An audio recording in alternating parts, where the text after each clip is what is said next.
ದೇವನಾಮಕ್ಕೆ ಸ್ತುತಿರವಾಗಲಿ. ಈ ಪವಿತ್ರ ದಿನದಲ್ಲಿ ಮತ್ತು ದಾವರ್ತಿ ದೇವರ ಸನ್ನಿಧಾನದಲ್ಲಿ ದೇವರನ್ನು ಸ್ತುತಿಸುವುದಕ್ಕೆ, ಆರಾಧಿಸುವುದಕ್ಕೆ ಸರ್ವಶಕ್ತನಾದ ದೇವರು ನಮ್ಮ ಜೀವಿತದಲ್ಲಿ ಇನ್ನೊಂದು ದಿನವನ್ನು, ವಾರವನ್ನು ಕೊಟ್ಟಿದ್ದಕ್ಕಾಗಿ ನಾವು ದೇವರಿಗೆ ಕೃತಜ್ಞತೆಯನ್ನು ಸಲ್ಲಿಸುವ 2025 9ನೇ ತಿಂಗಳಿನ ಪ್ರಾರಂಭ ಭಾನುವಾರ ದೇವರ ಸನ್ನಿಧಾನಕ್ಕೆ ನಾವು ಸೇರಿ ಬಂದಿದ್ದೇವೆ.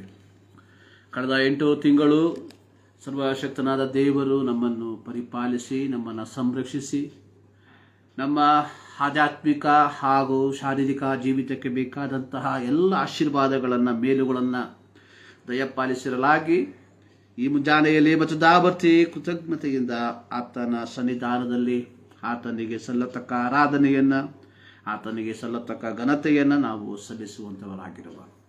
ಬನ್ನಿ, ಪ್ರಾರ್ಥನೆಯೊಂದಿಗೆ ಇಂದಿನ ಆರಾಧನೆಯನ್ನು ನಾವು ಪ್ರಾರಂಭಿಸುವ. ನಮ್ಮ ಶಿಲೆಗಳನ್ನು ಬಾಗಿ, ನಮ್ಮ ಕಣ್ಣುಗಳನ್ನು ಮುಚ್ಚಿ, ಪರಲೋಕದ ಕಡೆಗೆ ನಮ್ಮ ಆಧ್ಯಾತ್ಮಿಕ ಕಣ್ಣುಗಳನ್ನು ಎತ್ತಿ, ಕಳೆದ ಒಂದು ವಾರದಲ್ಲಿ, ಕಳೆದ ಒಂದು ತಿಂಗಳಲ್ಲಿ ದೇವರು ನಮ್ಮ ಜೀವಿತದಲ್ಲಿ ಮಾಡಿದ ಎಲ್ಲ ಉಪಕಾರಗಳನ್ನು ನೆನೆಸಿ ಸ್ತೋತ್ರವನ್ನು ಸಲ್ಲಿಸುತ್ತಾ ಪ್ರಾರ್ಥನೆ ಮಾಡುವ. ಭೂಮಿ ಆಕಾಶವನ್ನು ಉಂಟು ಮಾಡಿರುವ ನಮ್ಮ ಪ್ರೀತಿಯ ತಂದೆಯಾದ ದೇವರೇ, ನಿಮ್ಮ ನಾಮಕ್ಕೆ ಅನಂತ ವಂದನೆಗಳು. ಈ ಪವಿತ್ರ ದಿನದಲ್ಲಿ ಮತ್ತು ದಾವರ್ತಿ ನಿಮ್ಮ ಮಕ್ಕಳಾದ ನಾವು ನಿಮ್ಮ ಸನ್ನಿಧಾನದಲ್ಲಿ ಸೇರಿ ಬರುವಂತೆ, ನಿಮ್ಮನ್ನು ಸ್ತುತಿಸುವಂತೆ, ನಿಮ್ಮನ್ನು ಆರಾಧಿಸುವಂತೆ, ನೀವು ಮಾಡಿದ ಉಪಕಾರಗಳನ್ನು ಮನನ ಮಾಡುವಂತೆ ನಮ್ಮ ಜೀವಿತದಲ್ಲಿ ಕೊಟ್ಟಂಥ ಅವಕಾಶಕ್ಕಾಗಿ ಸ್ತೋತ್ರ. ಈ ಮುಂಜಾನೆಯ ಜಾವದಲ್ಲಿ ಮತ್ತು ದಾವರ್ತಿ ಈ ಒಂದು ಮಾಧ್ಯಮದ ಮೂಲಕ ನಿಮ್ಮನ್ನು ಆರಾಧಿಸುವುದಕ್ಕೆ ನಮ್ಮನ್ನು ಯೋಗ್ಯರನ್ನಾಗಿ ಮಾರ್ಪಡಿಸಿದ್ದಕ್ಕಾಗಿ ಸ್ತೋತ್ರ. ಈ ಮುಂಜಾನೆಯಲ್ಲಿ ಈ ಒಂದು ಮಾಧ್ಯಮದ ಮೂಲಕ ನಿಮ್ಮ ವಾಕ್ಯವನ್ನು ಶ್ರಮಿಸುವಂಥ ಎಲ್ಲ ಪ್ರಿಯರಿಗಾಗಿ ನಾನು ಪ್ರಾರ್ಥಿಸುತ್ತೇನೆ. ದೇವರ ಆತ್ಮನು ಅವರ ಹೃದಯದಲ್ಲಿ ಅವರಿಗೆ ಬೇಕಾದಂಥ ಆತ್ಮಿಕ ಆಲೋಚನೆಯನ್ನು ಕೊಟ್ಟು ಮುನ್ನಡೆಸಿ ಎಂಬುದಾಗಿ ನಾವು ಪ್ರಾರ್ಥಿಸುತ್ತೇವೆ. ಈ ಸಂದರ್ಭದಲ್ಲಿ ಕರ್ತನೆ, ನಮ್ಮ ದೇಶದ, ನಮ್ಮ ರಾಜ್ಯದ, ನಮ್ಮ ಪಟ್ಟಣದ ವಿವಿಧ ಸ್ಥಳಗಳಲ್ಲಿ ನಡೆಯುವಂಥ ಎಲ್ಲ ಪವಿತ್ರ ಆರಾಧನೆಗಳನ್ನು ನಿಮ್ಮ ಕಾರ್ಯಗಳಿಗೆ ಸಮರ್ಪಿಸ್ತಾ ಇದ್ದೇವೆ. ಆಶೀರ್ವದಿಸು. ಇಂದಿನ ಆರಾಧನೆ ದೇವರ ನಾಮದ ಮಹಿಮೆಗೆ ಕಾರಣವಾಗಿ ಮಾರ್ಪಡಲಿ. ಮತ್ತು ದಾವರ್ತಿ ಕರ್ತನೆ, ನಮ್ಮನ್ನು ಸಂಪೂರ್ಣವಾಗಿ ನಿಮ್ಮ ಕರಗಳಿಗೆ ಒಪ್ಪಿಸಿಕೊಡ್ತಾ ಇದ್ದೇವೆ. ಯೋಹಾನನು ಹೇಳಿದ ರೀತಿಯಲ್ಲಿ ನಾನು ತಗ್ಗಿಸಲ್ಪಡಬೇಕು, ಆತನು ನನ್ನಲ್ಲಿ ಬೆಳೆಯಬೇಕು ಎಂಬುದಾಗಿ ಇಂದಿನ ಆರಾಧನೆಯಲ್ಲಿ ದೇವರ ನಾಮ ಮಹಿಮೆಗೊಳ್ಳಲಿ ಎಂಬುದಾಗಿ ನಾವು ಪ್ರಾರ್ಥಿಸುತ್ತೇವೆ. ಅಲ್ಪರಾದ ನಮ್ಮನ್ನು ನಿಮ್ಮ ಸನ್ನಿಧಾನಕ್ಕೆ ಮತ್ತು ದಾವರ್ತಿ ಸಮರ್ಪಿಸುತ್ತೇವೆ. ಆರಾಧನೆಗೆ ಅಡ್ಡಿಯಾಗಿರುವಂಥ ಎಲ್ಲ ಪಾಪ ಕಲ್ಮಶಗಳನ್ನು ಯೇಸು ಕ್ರಿಸ್ತನ ರಕ್ತದಲ್ಲಿ ಮತ್ತು ದಾವರ್ತಿ ತೊಳೆದು ನಮ್ಮನ್ನು ಶುದ್ಧಿಪಡಿಸಿ ಪವಿತ್ರತೆಯಲ್ಲಿ ನಿಮ್ಮನ್ನು ಆರಾಧಿಸುವಂತೆ ನಮ್ಮನ್ನು ಯೋಗ್ಯರನ್ನಾಗಿ ಮಾರ್ಪಡಿಸು. ಪ್ರಾರ್ಥನೆಗಳಿಗಾಗಿ ಸ್ತೋತ್ರ. ಯೇಸು ಕ್ರಿಸ್ತನ ನಾಮದಲ್ಲಿ ಬಿಡುತ್ತೇವೆ, ನಮ್ಮ ಪ್ರೀತಿಯ ತಂದೆ, ಆಮೆನ್. ಮತ್ತು ದಾವರ್ತಿ ಯೇಸು ಕ್ರಿಸ್ತನ ನಾಮದಲ್ಲಿ ನಮ್ಮ ವಂದನೆಯನ್ನು ತಿಳಿಸ್ತೇವೆ. ಈ ಸೆಪ್ಟೆಂಬರ್ ತಿಂಗಳ ಪ್ರಾರಂಭ ಭಾನುವಾರ ದೇವರ ಸನ್ನಿಧಾನದಲ್ಲಿ ದೇವರನ್ನು ಆರಾಧಿಸುವುದಕ್ಕೆ ದೇವರು ಕೊಟ್ಟಂಥ ಅವಕಾಶಕ್ಕಾಗಿ ಸ್ತೋತ್ರ. ಒಂದು ಹಳೆಯ ಹಾಡು, ನನ್ನ ಆತ್ಮವೇ ನೀನು ಮರೆಯದಿರು ಎಂದು ನನ್ನಯ ಕರ್ತನ ಜೀವನ ಅಂತ್ಯಕ್ಕೂ ಈ ಹಾಡಿನ ಚರಣಗಳನ್ನು ಹಾಡಿ ದೇವರ ನಾಮವನ್ನು ನಾವು ಮಹಿಮೆ ಪಡಿಸುವ. ನನ್ನಾತ್ಮವೇ ನೀನು ಮರೆಯಾದಿರು ಎಂದು ನನ್ನಯ ಕರ್ತನ ಜೀವನ ಅಂತ್ಯಕ್ಕೂ ನನ್ನಾತ್ಮವೇ ನೀನು ಬೆಳಕು ರಕ್ಷಕನು ಯೇಸುವೇ ನೀನೆ ನಗೆ ನಿನ್ನಲ್ಲೇ ಉಂಟೆ ನಗೆ ಅನಂತ ಆಶ್ರಯವು ಬೆಳಕು ರಕ್ಷಕನು ಯೇಸುವೇ ನೀನೆ ನಗೆ ನಿನ್ನಲ್ಲೇ ಉಂಟೆ ನಗೆ ಅನಂತ ಆಶ್ರಯವು ನನ್ನಾತ್ಮವೇ ನೀನು ಮರೆಯಾದಿರು ಎಂದು ನನ್ನಯ ಕರ್ತನ ಜೀವನ ಅಂತ್ಯಕ್ಕೂ ನಿನ್ನಾಲೋಚನೆಯು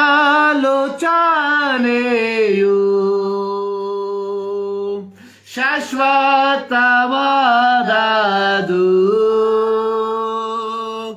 ನಿನ್ನ ಸಂಕಲ್ಪವು ಎಂದಿಗೂ ಕದಲದು. ನಿನ್ನಾಲೋಚನೆಯು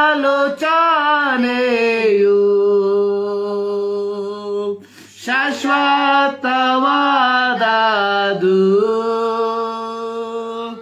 ನಿನ್ನ ಸಂಕಲ್ಪವು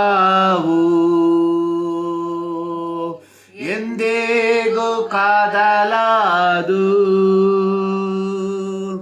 ನನ್ನಾತ್ಮವೇ ನೀನು ಮರೆಯಾದಿರು ಎಂದು ನನ್ನಯ ಕರ್ತನ ಜೀವನ ಅಂತ್ಯಕ್ಕೂ ಯೇಸುವೇ ನನ್ನನ್ನು ನಿನ್ ಪ್ರೀತಿಯಲ್ಲಿಯೇ ನಿನಗಾಗಿ ಬಾಳಲು ಕೃಪೆಯಿಂದ ನಡೆಸು. ಯೇಸುವೇ ನನ್ನನ್ನು ನಿನ್ ಪ್ರೀತಿಯಲ್ಲಿಯೇ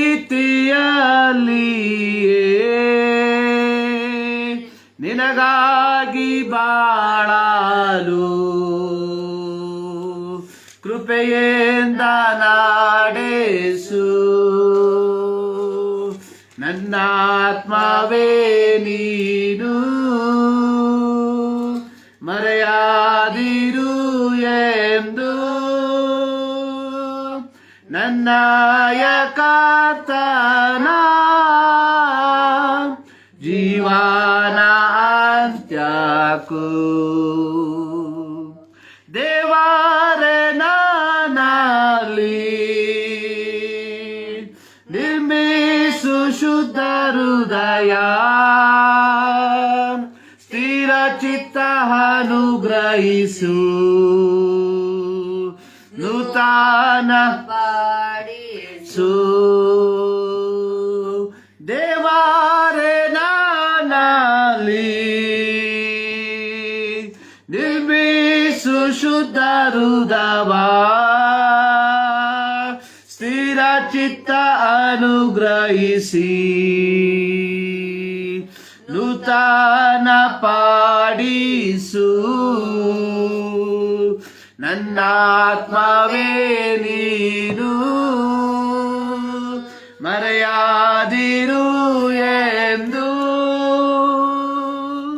ನನ್ನಯ ಕರ್ತನ ಜೀವನ ಅಂತ್ಯಕ್ಕೂ ನನ್ನಾತ್ಮವೇ ನೀನು ಮರೆಯಾದಿರು ಎಂದು ನನ್ನಯ ಕರ್ತನ ಜೀವನ ಅಂತ್ಯಕ್ಕೂ ನನ್ನಾತ್ಮವೇ ನೀನು.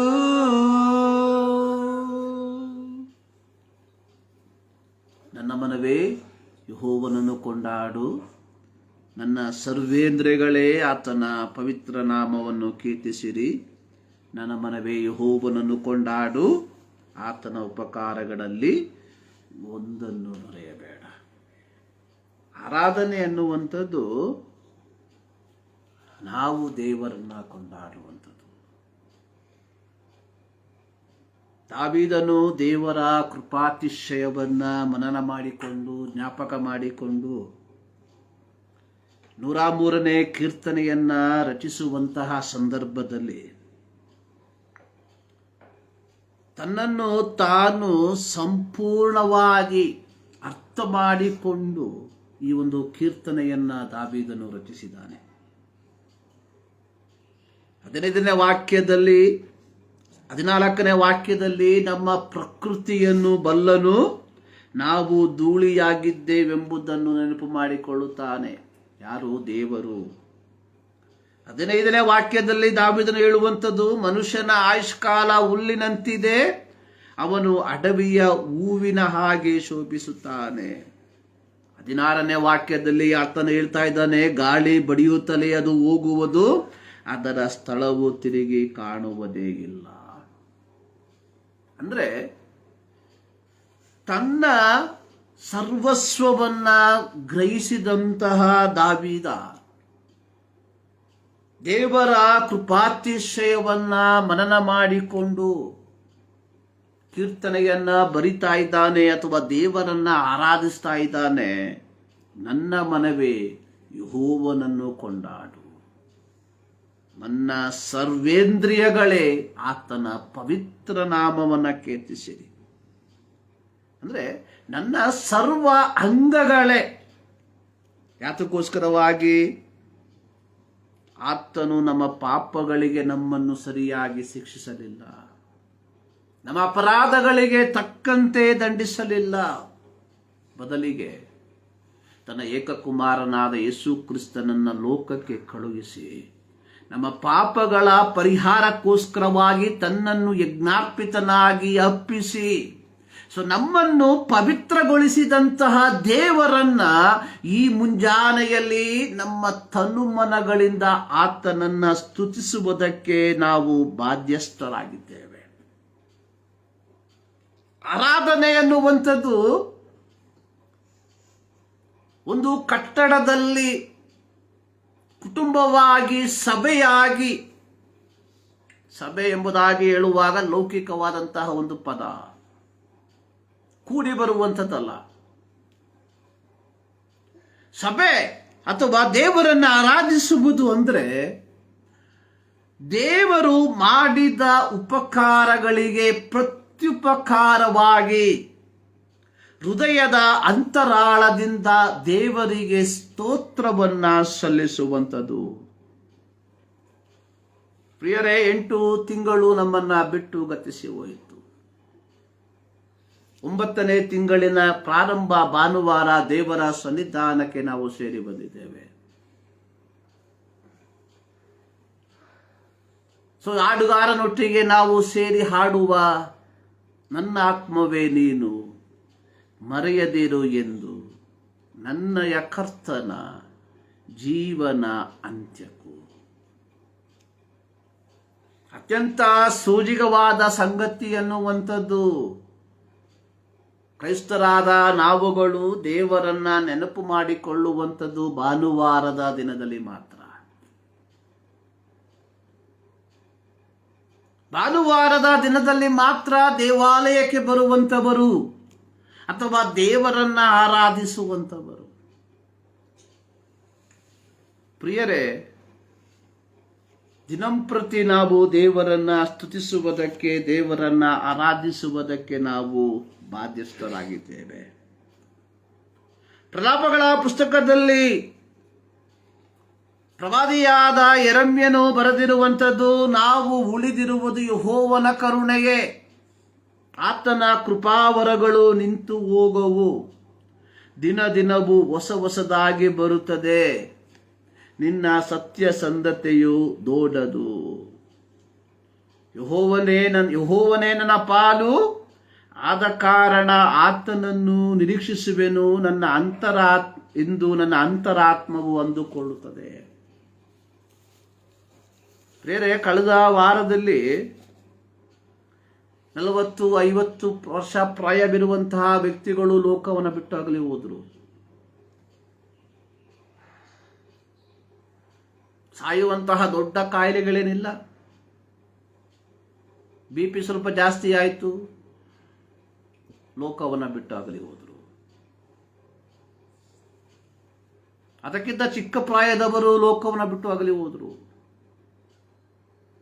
ಆದರೆ ಯೆರೆಮೀಯನು ಪ್ರಲಾಪಗಳ ಪುಸ್ತಕದಲ್ಲಿ ಹೇಳಿದ ಪ್ರಕಾರ ನಾವು ಉಳಿದಿರುವಂಥದ್ದು ಯೆಹೋವನ ಕರುಣೆ.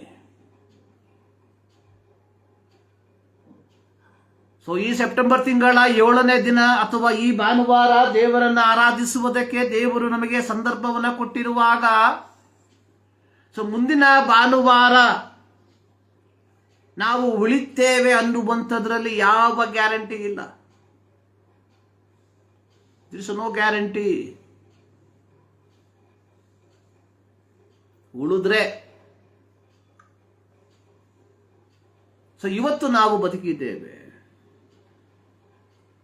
ಇವತ್ತು ನಾವು ಶ್ವಾಸವನ್ನು ತೆಗೆದುಕೊಳ್ತಾ ಇದ್ದೇವೆ. ಸೊ ಈ ಮುಂಜಾನೆಯಲ್ಲಿ ದೇವರ ಸನ್ನಿಧಾನದಲ್ಲಿ ಕುಳಿತುಕೊಳ್ಳುವುದಕ್ಕೆ ದೇವರು ಆರೋಗ್ಯವನ್ನು ಕೊಟ್ಟಿದ್ದಾನೆ. ಸೊ ಹೀಗಿರಲಾಗಿ ಹಾಡುವ ನನ್ನಾತ್ಮವೇ ನೀನು ಮರೆಯದಿರು ಎಂದು ನನ್ನಯ ಕರ್ತನ. ಪ್ರಿಯರೇ, ಅತ್ಯಂತ ಸಂದಿಗ್ಧತೆಯ ಕೂಡಿದ ಪ್ರಪಂಚದಲ್ಲಿ ನಾವು ಬದುಕ್ತಾ ಇದ್ದೇವೆ. ಮುಂದಿನ ಕ್ಷಣ ಏನೆಂಬುದಾಗಿ ಯಾವ ನಿರೀಕ್ಷೆ ಇಲ್ಲ. ಸೊ ಹೀಗಿರಲಾಗಿ ದೇವರು ನಮಗೆ ಕೊಟ್ಟಿರುವಂತಹ ಸಂದರ್ಭವನ್ನು, ಅವಕಾಶವನ್ನು ವ್ಯರ್ಥ ಮಾಡಿಕೊಳ್ಳದೆ ದೇವರಿಗೆ ಸಲ್ಲತಕ್ಕ ಘನತೆಯನ್ನು, ದೇವರಿಗೆ ಸಲ್ಲತಕ್ಕ ಆರಾಧನೆಯನ್ನು, ದೇವರಿಗೆ ಸಲ್ಲತಕ್ಕ ಬಹುಮಾನವನ್ನು ನಮ್ಮ ಜೀವಿತದ ಅಂತರಾಳದ ಮೂಲಕ ಸಲ್ಲಿಸಿ ಆತನನ್ನು ನಾವು ಮಹಿಮೆ ಪಡಿಸುವಂಥವರಾಗಿರುವ. ದಾವೀದನು ಹೇಳ್ತಾ ಇದ್ದಾನೆ, ಆತನ ಉಪಕಾರಗಳಲ್ಲಿ ಒಂದನ್ನು ಮರೆಯಬೇಡ. ಪ್ರಿಯರೇ, ಆತನ ಉಪಕಾರಗಳಲ್ಲಿ ಒಂದನ್ನು ಮರೆಯಬೇಡ ಎಂಬ ಪದವನ್ನ, ಒಂದು ವಾಕ್ಯವನ್ನ ನಾವು ನೋಡುವಂತಹ ಸಂದರ್ಭದಲ್ಲಿ ಅದರ ಮತ್ತೊಂದು ಭಾಗವನ್ನು ನಾವು ಯೋಚನೆ ಮಾಡಬೇಕು. ದೇವರು ನಮಗೋಸ್ಕರವಾಗಿ ತನ್ನ ಏಕಮಾತ್ರ ಕುಮಾರನನ್ನ ಕಳುಹಿಸಿದರ ಫಲವಾಗಿ ಇವತ್ತು ನಾವು ದೇವರ ಮಕ್ಕಳಾಗಿದ್ದೇವೆ. ಆ ಒಂದು ಉಪಕಾರವನ್ನು ಎಂದಿಗೂ ನಾವು ಮರಿಬಾರದು.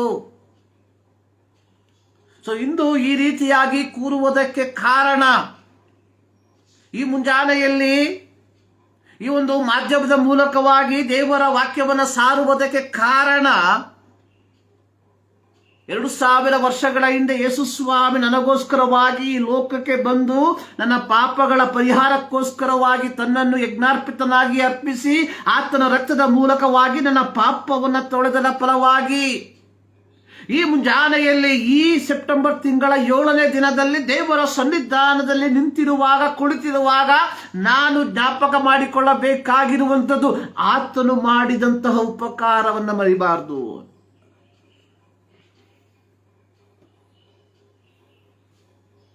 ನಾನು ನಿರಂತರವಾಗಿ ಹೇಳುವಂತಹ ಒಂದು ಮಾತು, ಇದಕ್ಕಿಂತಲೂ ಶ್ರೇಷ್ಠವಾದಂತಹ ಆಶೀರ್ವಾದ ನಮಗೆ ಲಭಿಸುವುದಕ್ಕೆ ಇಲ್ಲ.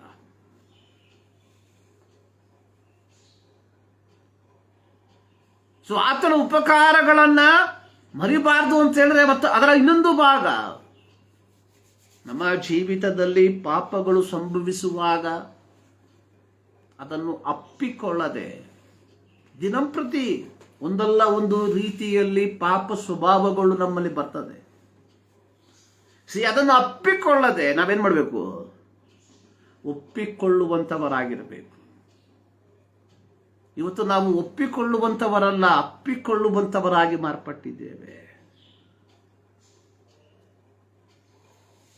ನೋಡಿ, ಒಂದು ಹಾಡು, ಒಂದು ಕುರಿಗೂ ಒಂದು ಹಂದಿಗೂ ವ್ಯತ್ಯಾಸ ಏನು ಗೊತ್ತಾ? ಒಂದು ಕುರಿ ತನ್ನ ದೇಹದಲ್ಲಿ ಕೆಸರು ಅಂಟಿಕೊಂಡಿದೆ ಎಂಬುದಾಗಿ ಕುರಿಗೆ ಗೊತ್ತಾದ್ರೆ ಅಥವಾ ಹಾಡಿಗೆ ಗೊತ್ತಾದ್ರೆ ಅದೇನ್ ಮಾಡ್ತದೆ? ಯಾವುದಾದ್ರೂ ಮರಕ್ಕೋ ಯಾವುದಾದ್ರೂ ಗೋಡೆಗೆ ಹೋಗ್ಬಿಟ್ಟು ಅದನ್ನು ಉಜ್ಜಿ ಉಜ್ಜಿ ಉಜ್ಜಿ ಉಜ್ಜಿ ಅದನ್ನ ತೆಗೆದುಹಾಕುತ್ತೆ. ಸೊ ಯಾವಾಗ ಅದಕ್ಕೆ ನೋವಾಗಬೇಕು ಅವಾಗ ಗೊತ್ತಾಗುತ್ತೆ ನನ್ನಲ್ಲಿರುವಂತ ಆ ಮಾಲಿನ್ಯ ನನ್ನ ಶರೀರವನ್ನ ಬಿಟ್ಟು ಹೋಗಿದೆ ಎಂಬುದಾಗಿ. ಆದರೆ ಹಂದಿಗೆ ಆ ರೀತಿ ಅಲ್ಲ. ಹಂದಿ ಮಾಲಿನ್ಯವನ್ನ ಇಷ್ಟಪಡುವಂಥದ್ದು. ಕ್ರೈಸ್ತರಾದ ನಾವುಗಳು ಪಾಪವನ್ನ ಅಪ್ಪಿಕೊಳ್ಳುವಂಥವರಾಗಿರಬಾರ್ದು. ಪಾಪವನ್ನ ಒಪ್ಪಿಕೊಳ್ಳುವಂತವರಾಗಿರಬೇಕು.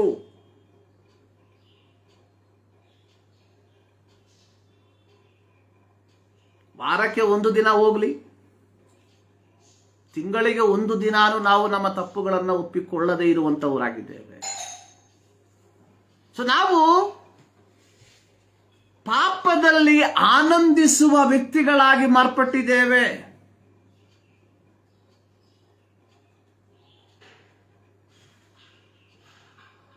ಪ್ರಿಯರೇ, ಆತನು ಮಾಡಿದ ಉಪಕಾರಗಳನ್ನು ಒಂದನ್ನು ಮರೆಯಬೇಡ ಎಂಬುದಾಗಿ ದಾವೀದನು ಹಾಡುವಾಗ,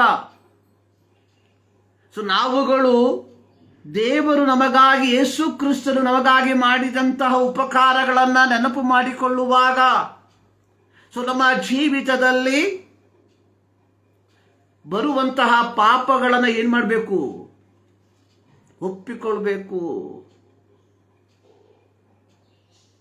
2025ರ 9ನೇ ತಿಂಗಳಿಗೆ ನಾವು ಕಾಲಿಟ್ಟಿರುವಾಗ, ಪ್ರಥಮ ಭಾನುವಾರ ದೇವರ ಸನ್ನಿಧಾನದಲ್ಲಿ ಕುಳಿತುಕೊಂಡಿರುವಾಗ, so let us examine our life.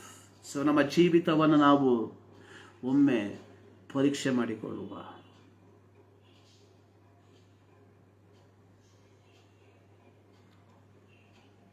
ಕೇವಲ ಆರಾಧನೆಯ ಸಂದರ್ಭದಲ್ಲಿ ದಾವೀದನು ಬರೆದಂತಹ 50ನೇ ಕೀರ್ತನೆಯನ್ನ ಬಾಯಿಪಾಠದ ಮೂಲಕವಾಗಿ ಹೇಳಿದರೆ ಸಾಲದು.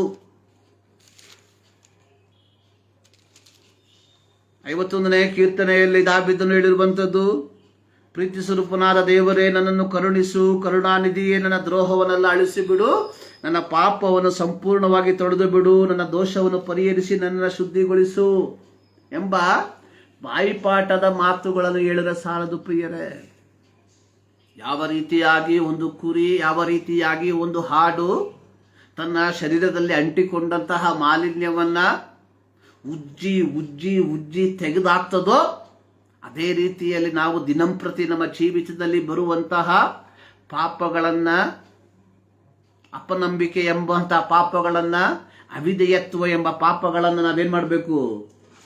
ದೇವರ ಸನ್ನಿಧಾನದಲ್ಲಿ ಒಪ್ಪಿಕೊಳ್ಳುವಂತವರಾಗಿರಬೇಕು.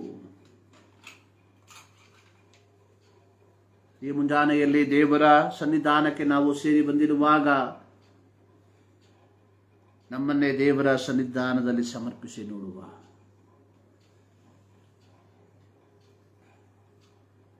ಹಾಡುಗಾರ ಮಾಡ್ತಾ ಇದ್ದಾನೆ, ನನ್ನ ಆತ್ಮವೇ ನೀನು ಮರೆಯದಿರು ಎಂದು, ನನ್ನಯ ಕರ್ತನ ಜೀವನ ಅಂತ್ಯವು. ಕ್ರೈಸ್ತತ್ವ ಕೇವಲ ಭಾನುವಾರಕ್ಕೆ ಮಾತ್ರ ಸೀಮಿತವಾಗಿರುವಂಥದ್ದಲ್ಲ.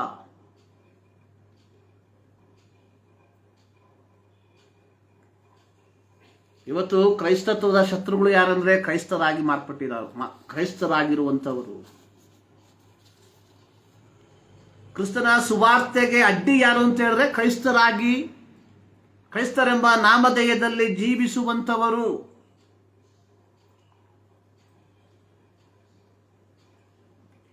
ನಾನು ಅದಕ್ಕೆ ಯಾವಾಗಲೂ ಹೇಳ್ತಾನೆ, ನಮ್ಮ ರಾಷ್ಟ್ರಪಿತ ಮಹಾತ್ಮ ಗಾಂಧಿಯವರು ಹೇಳಿದ್ರು, ಐ ಲವ್ ಕ್ರೈಸ್ಟ್, ನಾನು ಯೇಸುವನ್ನು ಪ್ರೀತಿಸುತ್ತೇನೆ, ನಾನು ಯೇಸುವಿನ ಬೋಧನೆಯನ್ನು ಪ್ರೀತಿಸ್ತೇನೆ, ಬಟ್ ಐ ಹೇಟ್ ಕ್ರಿಶ್ಚಿಯಾನಿಟಿ, ಕ್ರೈಸ್ತರನ್ನಾಗೆ ಮಾಡ್ತೇನೆ.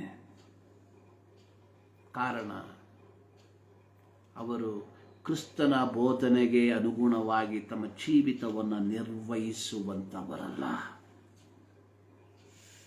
ನೋಡಿ, ನಮಗೆ ಸ್ವಾತಂತ್ರ್ಯವನ್ನ ತಂದುಕೊಟ್ಟಂತಹ ವ್ಯಕ್ತಿ, ನಮ್ಮ ದೇಶಕ್ಕೆ ಸ್ವಾತಂತ್ರ್ಯವನ್ನು ತಂದುಕೊಟ್ಟಂತಹ ಮಹಾಪಿತ ರಾಷ್ಟ್ರಪಿತ ಹೇಳಿರುವಂಥದ್ದು ಐ ಹೇಟ್. ಯಾಕೆಂದರೆ ಅವರು ಅನುಭವಿಸಿದಂತಹ ಪೀಡನೆ, ಅವರು ಅನುಭವಿಸಿದಂತಹ ವೇದನೆ, ಕ್ರೈಸ್ತರೆಂಬುದಾಗಿ ಹೇಳಿಕೊಳ್ಳುತ್ತಿದ್ದಂತಹ ಬ್ರಿಟಿಷರ ಮೂಲಕವಾಗಿ ಅವರು ತಮ್ಮ ಜೀವಿತದಲ್ಲಿ ಅನುಭವಿಸಿದಂತಹ